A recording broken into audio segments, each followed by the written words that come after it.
नमस्कार, उत्तराखंड का एक खास बुलेटिन देख रहे हैं आप और मैं हूं आपके साथ शिप्वन शर्मा। तो चलिए शुरुआत करेंगे बुलेटिन की। राज्य स्थापना दिवस के आसपास उत्तराखंड में यूसीसी यानी कि यूनिफॉर्म सिविल कोड लागू किए जाने की बात कही गई थी, लेकिन विधायी द्वारा यूसीसी के तकनीकी पक्षों पर अभी विचार जारी है। समान नागरिक संहिता अधिनियम के प्रभावी क्रियान्वयन के लिए पूर्व आईएएस शत्रुघ्न सिन्हा की अगर बात की जाए तो शत्रुघ्न सिंह की अध्यक्षता में 4 सदस्यता क्रियान्वयन समिति का गठन किया गया, जिसे कि राज्यपाल ने स्वीकृति दी है।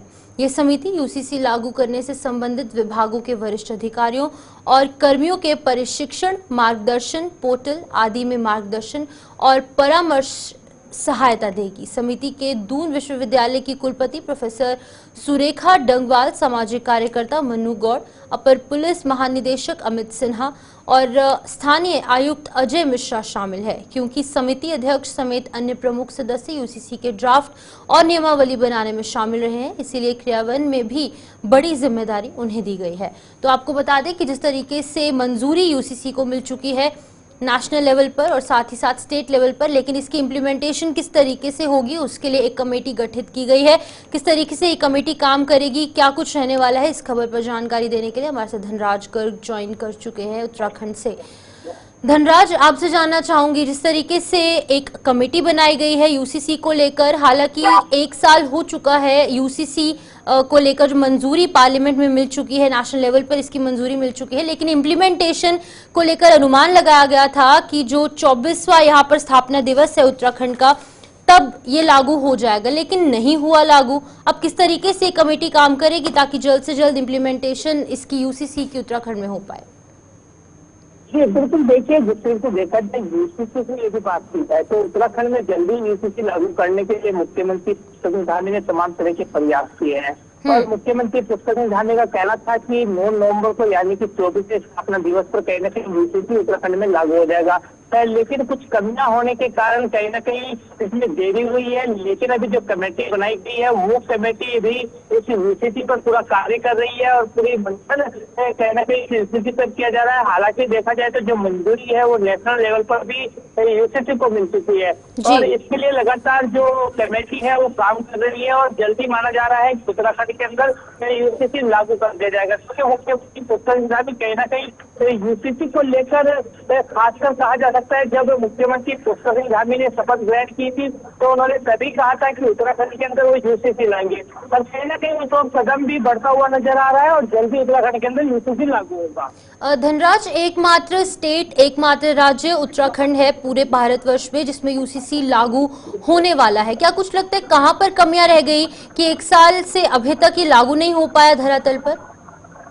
जी बिल्कुल, देखिए यदि देखा जाए तो आजादी के बाद से कहीं न कहीं उत्तराखंड ऐसा पहला राज्य बनने जा रहा है कि जहाँ पर यूसीसी लागू होगा और अभी 1 साल से भी अधिक समय हो चुका है, लेकिन अभी तक यूसीसी लागू नहीं हुआ। लगातार इसको मंथन चल रहा है, लेकिन कुछ कमियां कहीं न कहीं इसमें नजर आई कमेटी को, इसलिए मंथन चल रहा है और जल्दी कमेटी जो है उन कमियों को दूर करेगी और जल्दी उत्तराखंड के जो मुख्यमंत्री पुष्कर धामी है उनको ये पूरी रिपोर्ट सौंपेगी और उसके बाद कहीं न कहीं इसको उत्तराखंड के अंदर लागू कर दिया जाएगा। क्योंकि आप देखिए केंद्र से भी इसको मंजूरी मिल चुकी है, तो वही उत्तराखंड की बात करें उत्तराखंड कैबिनेट में भी इसको मंजूरी मिल चुकी है। तो बस सिर्फ एक अनौपचारिकता कहा जा सकता है कि कहीं न कहीं यूसीसी लागू करने के लिए एक अनौपचारिकता बाकी है और जल्दी वो पूरी होगी। लेकिन वही देखिए कई बदलाव इसमें किए गए हैं, चाहे हम तलाक को लेकर कहा जाए या संबंध में बनाने को लेकर कहा जाए या अन्य कई चीजें ऐसी हैं, भू कानून को लेकर भी कहीं न कहीं रखा गया है। तो तमाम जो कानून है वो उसमें भी कहीं न कहीं बदलाव देखने को मिलेगा। बिल्कुल धनराज, किस तरीके के बदलाव ग्राउंड लेवल पर देखने को मिल सकते हैं जब यूसीसी लागू हो जाएगी? क्योंकि उत्तराखंड में इसको मंजूरी मिलने के बाद जो अन्य राज्य केंद्र शासित प्रदेशों के जो मुख्यमंत्री हैं वो भी कहीं ना कहीं अब यूसीसी पर बात करने लगे हैं। जी बिल्कुल, देखिए कहीं न कहीं उत्तराखंड के अंदर यदि ये यूसीसी लागू हो जाता है तो कहीं न कहीं इसका लाभ जरूर उत्तराखंड वासियों को भी मिलेगा और उसके साथ साथ कहीं न कहीं खासकर जो मुस्लिम महिलाएं हैं, बहनें हैं, उनको भी इसका लाभ मिलता हुआ नजर आएगा। क्योंकि अभी तक देखा जाता था कि जो 3 तलाक की बात लगातार सामने आती थी, कहीं न कहीं उस पर रोक लगेगी और इसके साथ ही जो तलाक होगा तो वो कोर्ट के माध्यम से होगा, विवाह होगा तो वो कोर्ट के माध्यम से होगा, यानी कि रजिस्ट्रेशन कराना अनिवार्य होगा। यदि कोई रिलेशनशिप में भी होगा तो उसको भी रजिस्ट्रेशन कराना होगा। तो कहीं ना कहीं इससे कई बदलाव जरूर देखने को मिलेंगे। और इस बदलाव को देखते हुए कहीं ना कहीं अन्य राज्य भी उत्तराखंड की राह पर जोर चलते हुए नजर आएंगे, क्योंकि अभी देखा जाए तो जो अन्य राज्य हैं वो भी उत्तराखंड के यूसीसी का अध्ययन कर रहे हैं। और कहीं ना कहीं माना जा सकता है कि उत्तराखंड के अंदर यूसीसी लागू होने के बाद अन्य राज्य भी अपने यहाँ पर ये यूसीसी लागू करेंगे। ठीक है धनराज, बहुत बहुत शुक्रिया तमाम जानकारी देने के लिए। उत्तराखंड से धनराज गर्ग अपडेट कर रहे थे किस तरीके से यूसीसी की इम्प्लीमेंटेशन के लिए धरातल पर उसे लागू करने के लिए एक कमेटी गठित की गई है, जो कि तमाम चीजों पर चर्चा करेगी और बहुत ही जल्द अपनी रिपोर्ट सौंपेगी। अब देखने वाली बात होगी कि यूसीसी आखिरकार इम्प्लीमेंट पूरे उत्तराखंड में कब तक होगा और किस तरीके से लोगों को इसका फायदा मिलेगा।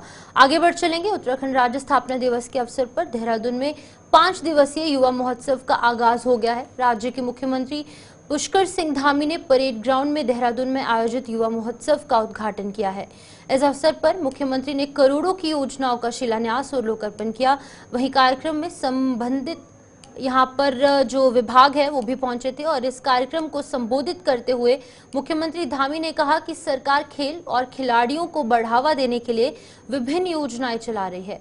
प्रदेश के खिलाड़ी देश और विदेश में प्रदेश का नाम रोशन कर रही है। सरकार युवाओं को आगे बढ़ाने की दिशा में कार्य कर रही है। वहीं पर इस महोत्सव में बतौर विशिष्ट अतिथि शामिल हुए खेल मंत्री रेखा आर्य ने बताया कि महोत्सव 14 नवंबर तक चलेगा। इस महोत्सव में विभिन्न सांस्कृतिक और खेल प्रतियोगिताएं आयोजित की जाएंगी। इसके अलावा युवाओं को प्रोत्साहित करने के लिए मोटिवेशनल कार्यक्रम भी आयोजित किए जाएंगे। माननीय मुख्यमंत्री जी ने आज कार्यक्रम हमने पिछले दिनों नौजवानों को युवाओं के हित में, राज्य के हित में बहुत सारे निर्णय लिए, बहुत सारे कानून बनाए। अभी आप देख रहे थे कि पिछले दिनों भर्ती घोटाले हुआ करते थे।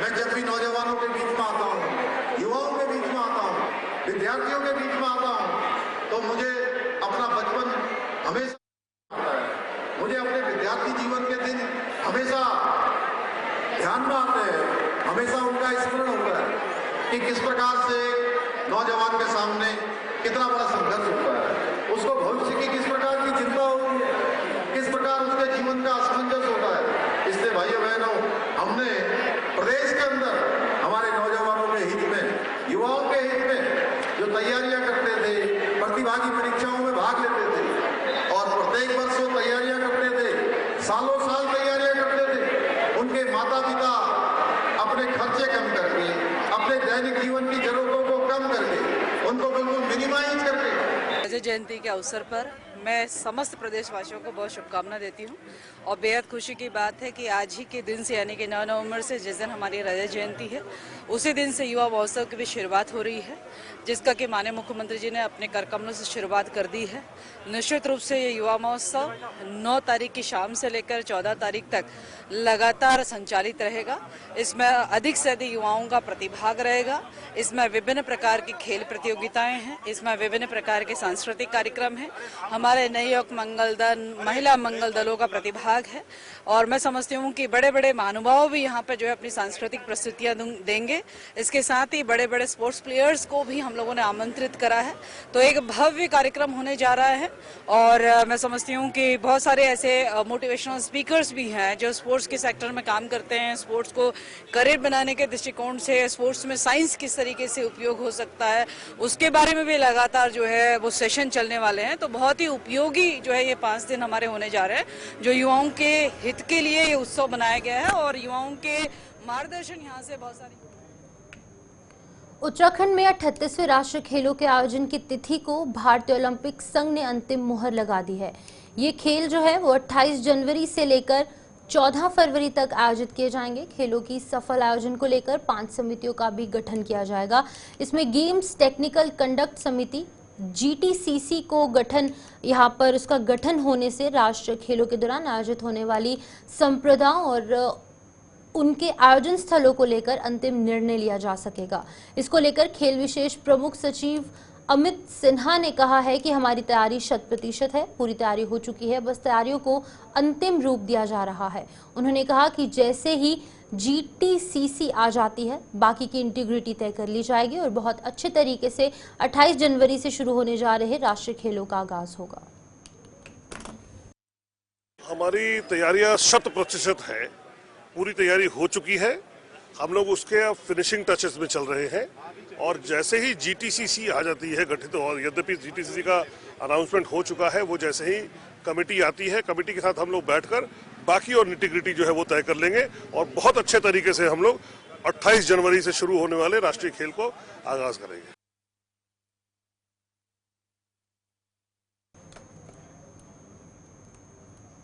प्रदूषण से निपटने के लिए देहरादून में अंतर्राष्ट्रीय सम्मेलन का आयोजन हो रहा है, जिसमें कि दुनिया के शीर्ष वैज्ञानिक पर्यावरण प्रदूषण कम करने की ज्वलंत चुनौतियों से निपटने के लिए तकनीकों पर चर्चा की, जिसमें कि केंद्र सरकार के अंतरिक्ष विभाग के सचिव और इसरो के अध्यक्ष डॉक्टर एस सोमनाथ मुख्य अतिथि के रूप में शामिल हुए। अंतर्राष्ट्रीय सम्मेलन को संबोधित करते हुए डॉक्टर एस सोमनाथ ने कंबशन की प्रक्रिया से होने वाले प्रदूषण को रोकने के लिए व्यापक स्तर पर शोध करने का आह्वान किया। उन्होंने कहा कि कंबशन की प्रक्रिया में ईंधन यानी कि जो ईंधन है, जो पेट्रोल, डीजल या फिर अन्य जो चीजें हैं वो जलने की प्रक्रिया की तरह होती है, लेकिन कंबशन में ऑक्सीजन के साथ रिएक्शन होता है और अधिक मात्रा में एनर्जी रिलीज होती है। इससे यहाँ भी और अंतरिक्ष में भी प्रदूषण फैलता है। रॉकेट में 80% ईंधन होता है और केवल 10 से 20% स्थान पर इंजन होता है। बता दें कि इसमें इस्तेमाल किए जाने वाला ईंधन एल्यूमिनियम पाउडर से ऑक्सीडाइज्ड रूप से यहाँ पर सामने आता है और ऐसे में बहुत सारे खतरनाक पदार्थ जिन्हें कि ईंधन के रूप में इस्तेमाल किया जाता है, इसमें हाइड्रोक्लोराइड भी शामिल है। ये बहुत ज़्यादा प्रदूषण फैलाता है। रॉकेट इंजन से डिज़ाइन में ऑटोमाइजेशन होना यहाँ पर जरूरी है। इसरो के अध्यक्ष डॉक्टर सोमनाथ ने कहा कि पहले रॉकेट के वापस आने के बाद उसे इंजन दोबारा इस्तेमाल नहीं किया जाता था, लेकिन अब इंजीनियरिंग ने इसे संभव बना दिया है। अब रॉकेट के इंजन दोबारा उपयोग किए जाने लगे हैं और इनकी डिटेलिंग में भी सकारात्मक बदलाव आए हैं। सम्मेलन में ग्राफिक एरा डीम्स यूनिवर्सिटी के professor chancellor professor Rakesh Kumar Sharma, कुलपति डॉक्टर नरपिंदर सिंह और ग्राफिक एरा हिल यूनिवर्सिटी के कुलपति संजय जसोला के साथ ही विश्वविद्यालय के काफी शिक्षक और छात्रा यहां पर मौजूद रहे। Today, this conference addresses a lot of issues related to combustion, especially the energy usage, its efficiency, its emissions, and also towards net zero goals that you have set for the sustainability. So those issues are discussed today, and a lot of participation. It's an international conference also. A lot of energy issues are being discussed today, moving away from the fossil fuel to hydrogen to electrical energy and sustainable energy. But it's not going to happen all on a sudden. We need time, and during this transition phase, you need to look at how the energy can be used very efficiently, improve it using the research in the combustion domain. एक combustion institute का जो India chapter है, उसने graphic era में यहाँ पे जो है एक अंतर्राष्ट्रीय कॉन्फ्रेंस यहाँ पे कराई है और इसका विषय है कि जो फ्यूल जो यूज होता है इंजन्स में, जब फ्यूल बर्न होता है तो आपको पता है एमिशंस होते हैं, तो उसकी वजह से इन्वायरमेंट को कैसे बचाया जाए, कैसे अच्छे फ्यूल्स या अच्छे इंजन्स किस तरह से डिज़ाइन हो जिसमें एमिशंस कम से कम हो, और जैसे इस दिशा में क्लीन हाइड्रोजन की बात हो रही है, इथेनॉल की बात हो रही है, तो उन सारी चीज़ों पे गहन चिंतन यहाँ पे किया जाएगा। और ये बड़े सौभाग्य की बात है कि ये उत्तराखंड में उस दिन हो रहा है जब हम लोग अपना जो है 25वीं वर्षगांठ भी मना रहे हैं, तो इतना बड़ा इंटरनेशनल जो है एक कॉन्फ्रेंस यहाँ पे की जा रही है। आज की जो कॉन्फ्रेंस है वो एक बहुत बड़ा माइलस्टोन है, क्योंकि इसमें हम ये लाना चाहते हैं कि नेट जीरो के परिप्रेक्ष्य में किस तरह से हम आने वाली अपनी जो आईसी इंजन्स होते हैं, प्रपल्शन होता है, कंबस्शन होता है, इसको कैसे लेके जाएंगे, क्योंकि तरह तरह के नए फ्यूल्स आ रहे हैं, हाइड्रोजन आ रही है, मिथनॉल आ रहा है, अमोनिया आ रही है, और हम ज़्यादा से ज़्यादा डीजल और पेट्रोल में इनको ब्लेंड कर रहे हैं, तो तरह तरह की टेक्नोलॉजी डेवलप हो रही हैं, तो उसके ऊपर विचार किया जा रहा है। नए कंबस्शन के आयाम सोचे जा रहे हैं। नेट कार्बन जीरो का सबसे जो बड़ी रिक्वायरमेंट ये है कि हम इंडस्ट्रियल सेक्टर में, जहाँ पावर सेक्टर में और मोबिलिटी सेक्टर में, इस सेक्टर में कार्बन डाइऑक्साइड एमिशंस को कैसे मिनिमाइज करें। भारतीय जनता पार्टी ने केदारनाथ विधानसभा उपचुनाव में जीत दर्ज करने के लिए पूरी ताकत झोंक दी है। विधानसभा क्षेत्र के साथ साथ प्रवासी मतदाताओं को भी भाजपा अपने पक्ष में मतदान के लिए पूरी जोर आजमाइश कर रही है, जिसको लेकर भारतीय जनता पार्टी प्रदेश अध्यक्ष ने खुद प्रवासी मतदाताओं की कमान अपने हाथों में थामी हुई है। प्रवासी मतदाताओं से संपर्क करने के लिए वो अन्य प्रदेशों में लगातार भ्रमण पर हैं। भारतीय जनता पार्टी के प्रदेश अध्यक्ष महेंद्र भट्ट रविवार को लुधियाना में केदारनाथ विधानसभा क्षेत्र के प्रवासी मतदाताओं से मतदान के लिए अपने बूथों पर पहुंचने का आग्रह किया और साथ ही साथ भारतीय जनता पार्टी को जीत दिलाने में सहयोग की अपील की। भारतीय जनता पार्टी का जो प्रवासी प्रकोष्ठ है, खासतौर पर उत्तराखंड के दृष्टिकोण से प्रकोष्ठ बने हुए हैं, वो देश के उन राज्यों में जहां भारतीय जनता पार्टी का में बड़ी संख्या में भारतीय समाज के लोग वहां निवास करते हैं। और हमारा प्रयास है कि केदारनाथ विधानसभा में आपदा के बाद अनेकों लोगों का पलायन हुआ है। बड़ी संख्या में उनके मतदाता काम के सिलसिले में दिल्ली में है, चंडीगढ़ में है, हरियाणा में, लुधियाना में। तो हमारे जो प्रवासी कार्यकर्ता केदारनाथ विधानसभा के अंतर्गत जिनका क्षेत्र पड़ता है, ऐसे सब लोगों के साथ मेरा मिलना हो रहा है। दिल्ली में मेरी बैठक हुई है, आज मैं लुधियाना आया हूँ, लुधियाना के अंदर बैठक है और मैं कह सकता हूँ बड़ी संख्या में अच्छा मतदान केदारनाथ के इस बाई इलेक्शन में हो, ये पार्टी की रणनीति का हिस्सा है। और निश्चित रूप से मैं कह सकता हूँ कि बड़ी संख्या हमारे कार्यकर्ता जो प्रवासी कार्यकर्ता हैं, जो जिनका क्षेत्र केदारनाथ क्षेत्र में पड़ता है, वो सब लोग मतदान करें। लालकुआं विधानसभा क्षेत्र के कांग्रेसी वरिष्ठ नेता हरेंद्र बोरा ने केदारनाथ उपचुनाव में कांग्रेस पार्टी की जीत का दावा किया है। उन्होंने कहा है कि केदारनाथ विधानसभा उपचुनाव में कांग्रेस हैट्रिक मारेगी। वरिष्ठ कांग्रेस नेता हरेंद्र बोरा ने पत्रकारों से कहा कि कांग्रेस प्रदेश नेतृत्व में केदारनाथ विधानसभा उपचुनाव में मजबूती के साथ लगा है और अलग अलग घरों में जाकर कांग्रेस कार्यकर्ता प्रचार कर रहे हैं, जिसका फायदा कांग्रेस के प्रत्याशी को मिल रहा है। उन्होंने सूबे की धामी सरकार को घेरते हुए कहा कि भाजपा शासन में महंगाई, बेरोजगारी से प्रदेश की जनता त्रस्त है। प्रदेश का युवा सड़कों पर उतरकर अपनी मांगों को लेकर आंदोलन कर रहा है। प्रदेश के युवाओं का अग्निवीर योजना ने अपने सपनों को भी चकनाचूर किया तथा भारतीय जनता पार्टी के नेताओं द्वारा किए जा रहे महिला दुष्कर्मों से केदारनाथ विधानसभा की मातृशक्ति भी आहत है। उन्होंने आगे कहा कि भारतीय जनता पार्टी केदारनाथ उपचुनाव जीतने के मुंगेरी लाल जैसे हसीन सपने देख रही है। आत्मा भी हमारे माननीय अध्यक्ष श्री करण मेहरा जी, श्री नेता प्रतिपक्ष श्री यशपाल आर्य जी और श्री रंजीत रावत जी के नेतृत्व में एक बहुत बड़ा पद यात्रा जो है हरिद्वार से लेके केदारनाथ तक हुई थी। तो उसमें हमें परिणाम बहुत अच्छे देखने को मिले और मैं तो ये कहना चाहता हूँ, जिस प्रकार से हमने बद्रीनाथ और आपका हरिद्वार में हमने चुनाव जीते, उपचुनाव विधानसभा के, तो ऐसा उम्मीद जताई जा रही है कि निश्चित ही कांग्रेस जो है केदारनाथ में भी बहुत ही अच्छे जो है प्रचंड बहुमत से यहाँ पर चुनाव जीतेगी। आगामी नगर निकाय चुनाव के लिए कांग्रेस ने तैयारी तेज कर दी है, जिसको लेकर लालकुआं में कांग्रेस द्वारा एक बैठक आयोजित की गई। पूर्व विधानसभा अध्यक्ष और कांग्रेस जिला प्रभारी गोविंद सिंह कुंजवाल की अध्यक्षता में आज इस बैठक में आगामी नगर निकाय चुनाव के प्रत्याशियों के नाम पर मंथन किया गया। इस दौरान चेयरमैन पद के लिए 13 नेताओं ने यहां पर दावेदारी पेश की। बताते चले कि आगामी स्थानीय निकाय चुनाव को लेकर कांग्रेस पार्टी ने नैनीताल जनपद के निकाय चुनाव प्रभारी पूर्व विधानसभा अध्यक्ष गोविंद सिंह कुंजवाल ने लालकुआं आकर संभावित दावेदारों से रायशुमारी करने के साथ साथ जहां संगठन में आस्थावान व्यक्ति को टिकट देने का ऐलान किया, वहीं पर दूसरी तरफ कांग्रेस प्रत्याशी को मिलजुल कर चुनाव लड़ने का आह्वान भी किया है। वहीं पूर्व कैबिनेट मंत्री हरीश चंद्र दुर्गापाल ने कहा कि पार्टी से बाहर के व्यक्ति को कांग्रेस पार्टी किसी कीमत पर चुनाव नहीं लड़वाएगी, क्योंकि इससे पूर्व के अध्यक्ष पद के जो प्रत्याशी थे उन्होंने कांग्रेस के टिकट पर चुनाव लड़ा और मलाई खाकर पार्टी ही बदल ली। ऐसे किसी भी दल बदलू को कांग्रेस पार्टी में टिकट नहीं दिया जाएगा। देखिए, निकट भविष्य में कभी भी चुनाव हो सकते हैं।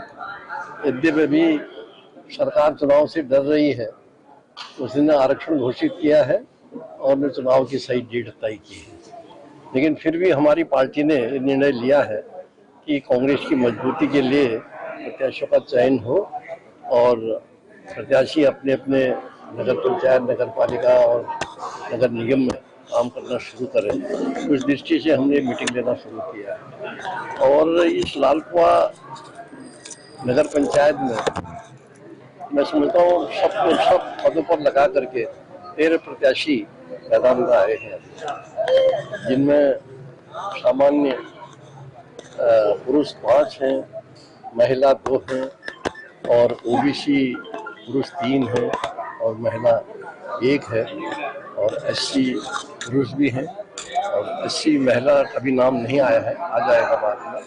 तो इस तरह का एक रूपरेखा आई है और मेरा ये कहना है कि इस समय जो कार्य प्रणाली भारतीय जनता पार्टी की चल रही है देश और प्रदेश में, उसको देख करके और जितने अभी मैं केवल रामनगर हमारा छोटा है, बाकी को हमने पूरा कर लिया है। इन नगर पंचायतों, नगर पालिका, नगर निगमों में जो मैंने माहौल देखा है, तो कार्यकर्ता उत्साहित है, उससे निश्चित रूप से ये लग रहा है कि इसमें कांग्रेस मजबूती के साथ आएगी। हमारे अध्यक्ष भी बनेंगे, हमारे सभासद भी बनेंगे और इन निकायों में जो है कांग्रेस का परचम रहेगा। कांग्रेस पार्टी का ये सोचता है कि जो भी कैंडिडेट होगा, अभी तो पिटारा चुना नहीं है, जो भी कैंडिडेट होगा, चाहे सामान्य हो, चाहे एससी हो, चाहे ओबीसी, उसमें इस कैंडिडेट के पीछे पब्लिक है, इस कैंडिडेट के पीछे कार्यकर्ता होंगे। एक बार पहले हमारे माननीय प्रभारी जी करेंगे और निश्चित रूप से जब परख करके तो समझ करके हम सब लोग टिकट देंगे तो लालपुर पंचायत में कांग्रेस की सीट पक्की है। और उन्होंने कार्यकर्ताओं की बात को समझा और उन्होंने जो है लोगों से आवेदन के लिए कहा, जो लोग चुनाव लड़ना चाहते हैं, चाहे वो सामान्य में हो, ओबीसी में हो, एससी में हो, एससी महिला हो, सामान्य महिला हो, सारे उसमें नाम मांगे गए हैं और जो है सामान्य सीट में सबसे ज़्यादा नाम आए हैं। तो उनकी हमारी कोशिश ये है कि पिछले 2 बार से जैसे यहाँ पर अब कांग्रेस का परचम यहाँ पर लहराया हुआ है, तो इस बार भी हम चाहते हैं कि यहाँ पर कांग्रेस जो है एकजुट होकर चुनाव लड़ेगी और चुनाव लड़े, जिससे कि यहाँ पर दोबारा जो है तिवारा जो है कांग्रेस का परचम लहराया जा सके। ये अभी बहुत से लोगों ने यहाँ पर कहा कि अगर बाहर का कोई भी प्रत्याशी, मतलब कोई भी है जो यहाँ कांग्रेस के शासन में जिसको कांग्रेस ने जिताया, अगर वो यहाँ से दूसरे दलों में गया है, अगर वो दोबारा यहाँ पर वापस आने की कोशिश करेंगे तो निश्चित ही ऐसे लोगों को यहाँ पर टिकट नहीं दिया जाएगा। हमारे प्रदेश नेतृत्व के द्वारा माननीय गुल सिंह कुजवाल जी को हमारे जिले का प्रभारी बनाया गया है निकाय चुनाव के मद्देनजर, और हम लोग लगातार पिछले 4-5 दिनों से सभी नगर पालिकाएँ जो हमारे जिले पे के आती हैं, चाहे वो नैनीताल नगर पालिका से हमने शुरू किया, फिर भवाली में गए, फिर हम लोग भीमताल गए, उसके बाद हमारा कालाढूंगी में हुआ, फिर अभी हल्द्वानी में हुआ आज, और हम लोग अब ये लालकुआं में पहुंचे हुए हैं। और जिस तरीके से कार्यकर्ताओं के उत्साह और एक जोश हमें दिखाई दे रहा है, उससे लगता है कि निश्चित रूप से कांग्रेस के कार्यकर्ताओं के अंदर, कांग्रेस के पदाधिकारियों के अंदर एक नया जोश है और निश्चित रूप से वो चाहते हैं कि जो आगामी चुनाव होने वाले हैं उसमें कांग्रेस के जो प्रत्याशी अपना नाम दे रहे हैं और इसमें नाम लिए जा रहे हैं, और जो भी एक उचित प्रत्याशी होगा, जो जिताऊ प्रत्याशी होगा, उसको जिसे कहते हैं प्रत्याशी बना करके उतारा जाएगा। और निश्चित रूप से जिस तरीके से आज मैं समझता हूँ कि सरकार ने अपने निकाय चुनाव हो जाएं, चाहे छात्र संघ के चुनाव हो जाएं, चाहे किसी प्रकार के चुनाव हो, सरकार जिस तरीके से उनको बंद करने का काम कर रही है, उनको उनमें रोक लगाने का काम कर रही है, इससे लगता है कि सरकार कहीं ना कहीं पे डरी हुई है। उसे पता है कि उन्होंने जनता के हित में कोई काम नहीं किया है, बढ़ती महंगाई, बेरोजगारी से जनता परेशान है। तो इन सब मुद्दों को लेकर के जिसे कहते हैं कि सरकार परेशान है और हम लोग चाहते हैं कि सरकार यथाशीघ्र चुनाव करवाए। और जिस तरीके से हमारे कार्यकर्ताओं के अंदर आप देख रहे होंगे कि ये जोश और उत्साह देख रहे होंगे, तो हमें लगता है कि नैनीताल जिले की जितनी नगर पालिकाएँ, नगर पंचायतें और महानगर हैं, हम लोग उसमें विजय हासिल करेंगे, ये हमारा मानना है। अपने अपने नामों की दावेदारी पेश की, जिसको लेकर मैं मुकेश कुमार कांग्रेस जो यहाँ नगर निगम की सीट ऐसी होती है उसको लेकर दावेदारी पेश की मैंने, और अपना नाम मैंने पर्यवेक्षकों को दिया है। जो भी दिशा निर्देश कांग्रेस पार्टी का होगा वो मान्य होगा। पार्टी जिसको भी ये टिकट देगी उसको तन मन से साथ लगा जाएगा और पार्टी की जो नीति रीति हैं वो घर तक पहुँचाएंगे। मेरा एक ही लक्ष्य है कि जो शहर में विकास रुका हुआ है। कुछ दिनों पूर्व एसटीएफ ने जॉइंट ऑपरेशन कर उत्तराखंड के दुर्लभ पशु कस्तूरी मृग की 25 ग्राम कस्तूरी एक तस्कर से बरामद की थी। इसके बाद अब एसटीएफ उनके नेटवर्क के संबंध में जांच के लिए वन विभाग की टीम के साथ कार्रवाई कर रही है। इसके संबंध में वन विभाग के मुख्य वन संरक्षक ने बताया कि वन्यजीव तस्करी को लेकर वन विभाग की टीम अक्सर एसटीएफ के साथ मिलकर कार्रवाई करती है, और यदि एसटीएफ के द्वारा किसी तस्कर को पकड़ा जाता है तो यहां पर वन विभाग इसमें पूरा सहयोग करता है, जिससे कि वन्यजीव तस्करों को पकड़ने में आसानी हो।